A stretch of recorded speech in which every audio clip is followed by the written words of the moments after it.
Oke, kita akan melanjutkan materi kita. Kita masuk ke proses pirometalurgi terakhir, yaitu proses smelting. Jadi proses smelting atau bahasa Indonesianya adalah proses peleburan. Itu adalah proses yang paling fundamental atau proses inti dalam industri metalurgi, terutama untuk proses pirometalurgi. Jadi proses ini tuh jantungnya. Kalau kemarin kalian sudah belajar roasting, kalian sudah belajar kalsinasi. Nah, disinilah proses akhirnya itu dilakukan, yaitu proses smelting. Di proses smelting ini kita akan mengubah biji menjadi logam yang lebih berharga. Oke, apa itu smelting atau peleburan? Jadi smelting itu seperti tadi yang saya bilang adalah proses yang krusial, proses yang paling penting di mana di proses ini itu terjadi eh, perubahan biji mineral yang direduksi pada suhu yang sangat tinggi, di mana nanti akan terpisah logam yang akan kita ambil, logam berharganya itu dengan pengotor-pengotornya, atau yang dalam hal ini kita sebut sebagai genyu, gang. Proses ini melibatkan penggunaan zat pereduksi seperti karbon atau oksida lainnya. Tujuannya dari proses smelting itu nanti kita akan mendapatkan logam berharga yang akan kita ambil ini dalam bentuk cair yang biasa disebut sebagai meat atau bullion. Jadi kalau kalian mendengar ada nickel meat, kemudian Fe meat, nah itu berarti proses yang terjadi, proses yang digunakan itu adalah proses smelting atau proses pirometalurgi. Nah, meat ini, logam berharga ini dalam bentuk cair, dia akan terpisah dari pengotor-pengotornya, sisa-sisa batuan dan pengotor lain yang disebut dengan terak atau yang biasa kita dengar istilah ngetrennya itu adalah slag. Logam yang biasanya dihasilkan dengan menggunakan proses smelting itu adalah besi, tembaga, nikel, timah, aluminium. Ada 4 tahapan utama dalam proses smelting. Yang pertama adalah proses persiapan bijinya, kemudian ada proses pemanasan, ada reaksi reduksi, dan ada pemisahan logam dan slag. Oke, kita akan bahas satu persatu mulai dari persiapan biji. Jadi biji itu yang ditambang itu kita lakukan persiapan terlebih dahulu dengan melewati proses kominusi. Jadi di crushing, di grinding, kemudian dipisahkan berdasarkan ukurannya dan sebagainya. Kemudian kita masuk ke proses roastingnya dulu, pemanasan, di mana biji yang sudah disiapkan tadi akan dipanaskan dengan suhu yang tinggi bersama dengan zat pereduksi, misalnya kokas atau karbon. Kemudian reaksi reduksi pada suhu yang tinggi, zat reduksi akan mengambil oksigen dari oksida logam dalam biji, kemudian akan mengubahnya menjadi logam murni. Jadi ada proses oksidasi di situ. Nah, nanti hasil akhirnya, hasil sampingnya itu akan melepaskan gas karbon monoksida atau gas karbon dioksida. Kemudian yang terakhir itu ada pemisahan logam yang sudah meleleh, logam yang dalam bentuk cair, dan slagnya atau ampas. Seperti ini ya, jadi mekanisme proses smelting itu eh, adalah proses transformasi, baik itu secara kimia maupun fisika. Jadi ada dua jenis proses di sini, ada proses kimia dan proses fisika dengan menggunakan suhu tinggi untuk mengekstrak logam. Proses ini melibatkan peleburan biji yang telah dipersiapkan sebelumnya untuk memisahkan logam dari komponen lainnya atau pengotornya. Nah, tahapannya tadi ya, yang pertama ada thermal decomposition, kemudian reduksi, kemudian pembentukan slag, dan ada separasinya. Oke, kita bahas satu persatu mulai dari thermal decomposition atau dekomposisi thermal. Di proses ini terjadi penguraian senyawa menjadi senyawa-senyawa yang lebih sederhana. Ini umumnya, reaksi umumnya itu seperti ini. Jadi M-nya ini adalah mineralnya ya, mineral CO3 menjadi MO dan CO2. Kemudian MOH2 dengan menggunakan panas ini akan berubah menjadi MO dan H2O atau MSO4 ya berubah menjadi MO dan SO3. Jadi Eh, Karakternya itu adalah dia akan menghasilkan suatu senyawa oksida, senyawa mineral yang mengikat oksigen, jadinya oksida seperti ini. Kemudian dia akan melepaskan gas. Nah, gasnya ini ya tergantung dengan dia berikatannya sama apa. Kalau dia berikatan sama karbon, maka dia akan melepaskan gas karbon dioksida atau gas karbon monoksida, CO2 atau CO. Kemudian kalau dia berikatan dengan hidroksida, OH, maka dia akan melepaskan uap air, H2O. Sedangkan kalau dia terikat dengan senyawa sulfat MsO4, maka dia akan mengeluarkan gas sulfat SO3. Nah, gas-gas inilah yang berbahaya. Kalau H2O mungkin nggak terlalu berbahaya, tidak mencemari. Tapi kalau gas karbon dioksida, monoksida, apalagi ini gas sulfat, nah disitulah racunnya yang paling berbahaya. Itulah pencemaran yang paling berbahaya dari proses pirometalurgi ini. Gitu.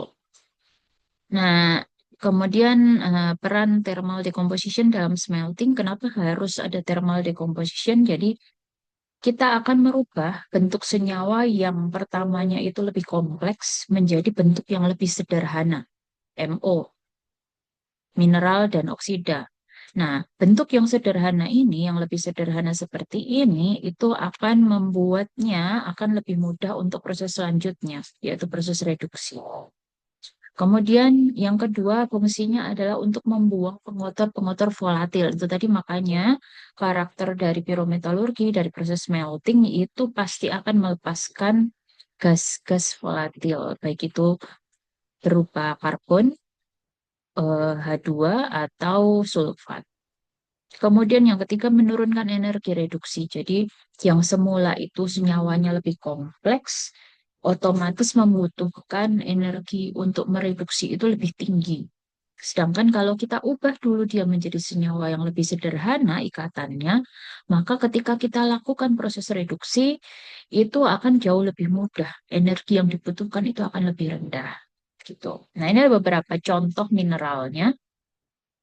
Yang pertama besi, jadi ketika terjadi thermal dekomposisi itu reaksinya itu seperti ini. Jadi FeCO3 dengan panas, dengan suhu yang tinggi, itu akan jadi FeO ditambah dengan CO2. CO2-nya ini nanti akan dilepaskan ke lingkungan.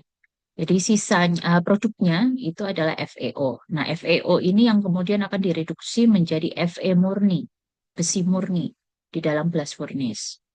Kemudian tembaga, Cu. Awalnya adalah seperti ini. Jadi Cu terikat dengan hidroksida dan terikat dengan karbonat. Dia akan menjadi CuO. Otomatis karena ada OH-nya, dia akan melepaskan H2O dan dan karena ada karbonatnya juga dia melepaskan CO2. Tapi karakternya itu produknya akan selalu berupa oksida. Jadi mineral oksida FeO, CuO, nah ini Ni juga seperti itu, NiO. Jadi NiCO3 dia akan terurai menjadi NiO ditambah CO2. Gitu. Itu proses yang pertama, thermal decomposition. Nah, setelah melalui proses thermal decomposition, itu selanjutnya akan kita ambil logamnya yang sudah tidak terikat dengan senyawa lainnya lagi. Jadi logam murninya itu di proses reduksi. Jadi reduksi itu adalah proses perubahan senyawa logam yang awalnya tadi bentuknya oksida, dia akan menjadi logam bebas, M saja, mineral saja, dengan bantuan agen pereduksi pada suhu tinggi di dalam furnace. Tujuannya memisahkan logam dari ikatannya dengan oksigen atau unsur lainnya. Jadi yang tadi, kalau dia apa namanya, kita bisa menggunakan beberapa jenis agen pereduksi. Yang pertama kita bisa menggunakan karbon, C, kokas. Jadi tadi MO tadi yang bentuknya MO tadi dari thermal decomposition bentuknya MO produknya. Hmm. Kita tambah dengan karbon sehingga O-nya ini akan tertarik ke karbon. Jadi hasilnya itu menjadi M, mineral bebasnya, logam murninya, dan melepaskan senyawa atau gas karbon monoksida, CO. Kemudian bisa juga kita menambahkan gas karbon monoksida. Jadi agen reduksinya itu gas karbon monoksida. Jadi MO ditambah CO, maka dia akan menjadi M dan CO2. Nah, ini lebih ramah lingkungan nih kalau kita menambahkan karbon monoksida, karena karbon monoksida itu kan lebih berbahaya ke lingkungan daripada karbon dioksida. Jadi kalau kita menambahkan karbon monoksida, nanti limbahnya itu berupa karbon dioksida. Nah, ini lebih ramah lingkungan. Kemudian atau dengan hidrogen. Jadi H2-nya ini akan menarik oksigennya sehingga dia menjadi H2O. Dan sisa produknya adalah M. Jadi agen reduksinya ini bisa C, bisa CO, bisa H2. Biasanya berasal dari bahan bakar padat, atau kokas atau batu bara. Gas reduktor atau hasil reaksi di dalam furnace itu sendiri. Jadi biasanya itu ada recycle. Karena tadi hasilnya dari proses thermal decomposition ini kan CO2 ya. Nah, ini kita pakai lagi. Gas CO-nya ini kita pakai lagi. Atau gas CO2 atau CO atau C-nya itu kita putar kembali. Kita masukkan kembali ke dalam tungku untuk proses reduksi. Gitu. Nah, ini tadi untuk besi, blast furnace. Reduksinya ini kita lakukan bertahap dari Fe2O3 itu menjadi Fe3O4, kemudian menjadi FeO, dan akhirnya itu menjadi Fe. Kemudian untuk Cu, yang pertama tadi adalah Cu2O, itu dia akan menjadi 2Cu dan Co2. Kemudian timbal PbO, dia akan menjadi Pb dan Co. Kemudian nikel dari NiO ditambah kokas, tambah batu bara, dia menjadi Ni dan Co. Seperti itu di proses reduksi. Nah, setelah dia menjadi logam yang sudah tidak terikat dengan senyawa lain, maka proses selanjutnya itu adalah proses pelelehan dari yang mineral dari Fe, dari Ni, Pb, Cu, dan seterusnya tadi, dia akan meleleh. Nah, untuk meleleh, pasti dia harus dinaikkan dulu suhunya hingga mencapai titik lelehnya, titik lebur dari mineral tersebut. Berbeda. Nah, berbeda mineralnya, pasti titik leburnya juga akan berbeda. Setelah material tereduksi, suhu akan terus meningkat hingga mencapai titik lelehnya. Pelelehan logam atau logam yang telah direduksi tadi, dia akan meleleh pada suhu di atas titik lelehnya. Kemudian pada saat yang bersamaan juga, selain dia mengalami pelelehan, dia akan mengalami pembentukan slag. Jadi ada flux yang akan ditambahkan ke dalam tungku. Flux ini reduksi. Dia akan bereaksi dengan pengotor-pengotor yang ada di dalam biji, seperti silika, kemudian aluminina. Dan reaksi ini itu akan membentuk hasil samping yang kita sebut sebagai terak atau slag. Karena perbedaan berat jenis dan sifat kimianya ini, slag sama logametnya itu dia akan terpisah. Jadi slag itu sama-sama cair. Slag itu juga akan berwujud cair. Kemudian logamnya itu juga akan berwujud cair karena dia meleleh kan. Tetapi mereka tidak akan bercampur karena berat jenisnya itu berbeda. Di mana slag itu karena kandungan terbesarnya adalah silika, alumina, maka dia akan memiliki berat jenis yang jauh lebih ringan daripada logam. Maka dia akan mengapung. Jadi kalau ini blast furnace ya, ini gambar dari blast furnace. Jadi semakin ke dalam blast furnace ini akan memiliki suhu yang lebih tinggi. Jadi di sini itu mulai step by stepnya tadi ya thermal decomposition, kemudian terjadi proses reduksi, kemudian di sini di 1500 baru terjadi proses pelelehan. Nah, nanti di sini di bawah di dasar kolom itu dia akan terpisah menjadi dua. Ada molten slag yang mengapung dan ada molten iron yang tenggelam. Jadi ada dua lubang untuk mengeluarkan side product sebagai slag dan produk utama yang mineralnya kalau utuhnya tadi gitu. Mekanisme gravitasi ini akan memainkan peran pentingnya ini ya, karena dia berbeda berat jenis, maka dia menggunakan gravitasi.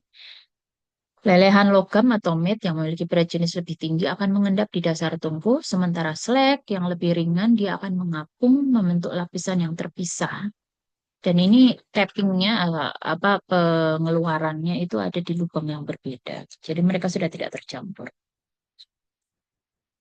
Oke, nah tadi saya sempat menyinggung adanya flux yang ditambahkan. Apa itu flux dan kenapa harus ada penambahan flux? Jadi flux itu adalah bahan tambahan yang penting di dalam smelting yang fungsinya itu yang pertama adalah mengikat pengotor karena dia akan bereaksi membentuk slag tadi. Kemudian mengurangi viskositas slag. Jadi slag itu ketika dia tidak ditambahkan pengencer atau flux ini tadi, dia akan sangat kental.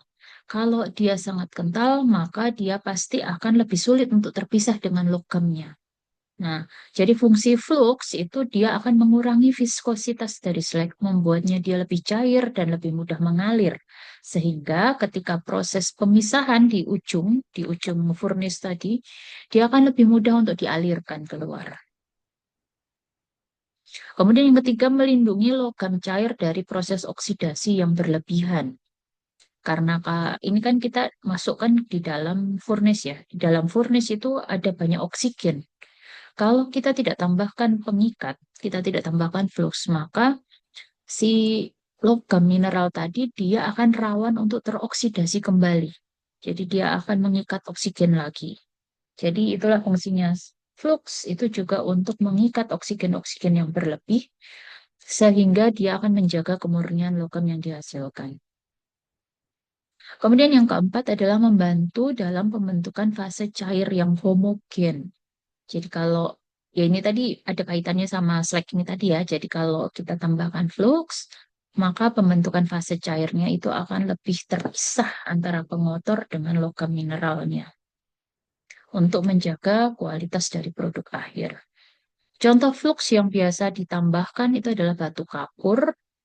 Itu biasanya untuk biji yang bersifat asam, yang mengandung sulfat atau SiO2 silika yang untuk biji yang bersifat basa. Jadi makanya slag itu kandungan yang lebih banyaknya itu antara silika atau kapur. Nah, untuk proses pelelehan itu kita harus melihat diagram fase, di mana diagram fase ini adalah sebuah peta atau maps yang menunjukkan adanya kondisi kesetimbangan antara fase-fase padat, cair, dan gas. Kita akan bahas secara terpisah di video yang terpisah. Kita fokus dulu ke tahapan-tahapan tadi. Nah, ada satu tahapan terakhir yaitu proses pemisahan. Pemisahan antara terak dan logam yang cair. Pemisahan terak, tadi teraknya sudah mengapung, maka dia akan dipisahkan secara berkala dari tungku. Nah, proses ini kita sebut sebagai proses tapping, pengeluaran logam atau terak yang sudah berwujud cair, keluar dari furnace. Pengumpulan logam cair yang sudah terpisah dari terak itu akan dikumpulkan dan akan dimasukkan ke dalam cetakan untuk menghasilkan bentuk-bentuk yang tertentu ya. Biasanya kalau iron itu bentuknya seperti ini, ada pig iron, jadi batangan-batangan besi yang seperti ini. Nah, ini itu belum menjadi produk akhir. Dari sini nanti baru akan dikirim lagi ke entah itu pabrik stainless steel atau pabrik-pabrik lainnya gitu. Jadi kalau kemarin kalian masih ingat di kuliah umum yang disampaikan oleh eh, dari industri nikel kemarin, tidak jarang keluaran dari furnace yang berupa logam cair ini langsung dia alirkan, langsung ada piping yang ke pabrik stainless steelnya gitu. Kemudian yang terakhir adalah pemurnian lanjutan atau refining, di mana logam yang dihasilkan dari peleburan itu akan masih mengandung sedikit pengotor. Maka proses pemurnian yang selanjutnya itu dibutuhkan seperti proses elektrolisis atau metode kimia lainnya. Nanti kita akan bahas itu di proses elektrometallurgi. Nah, saya cukupkan untuk proses-proses dalam proses melting kita lanjutkan di video selanjutnya mengenai diagram fase dan juga jenis-jenis dari furnace.